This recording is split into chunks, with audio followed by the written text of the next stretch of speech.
মানব জাতির এই পার্লামেন্টে বাংলাদেশের ৬৭ কোটি মানুষ প্রতিনিধিত্ব লাভ করায় আপনাদের মধ্যে যে গভীর সন্তোষের ভাব আমি লক্ষ্য করেছি, আমিও তার অংশীদার।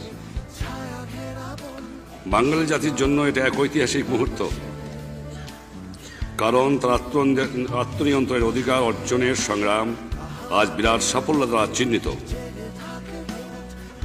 একটি স্বাধীন দেশের স্বাধীন নাগরিক হিসাবে মুক্ত সম্মানজনক জীবনযাপনের অধিকার অর্জনের জন্য বাঙালি জাতি বহু শতাব্দী ধরে সংগ্রাম চালিয়ে এসেছে।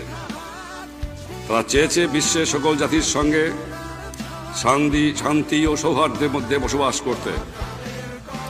জাতিসংঘ সনদে যে মহান আদর্শের কথা বলা হয়েছে তা আমাদের জনগণের আদর্শ, এবং এই আদর্শের জন্য তারা চরম ত্যাগ স্বীকার করেছেন।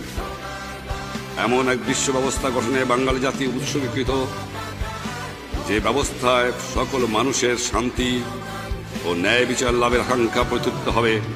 এবং আমি জানি আমাদের প্রতিজ্ঞা গ্রহণের মধ্যে আমাদের লাখো লাখো শহীদের বিদেহী আত্মায় তৃপ্তি নিহিত রয়েছে।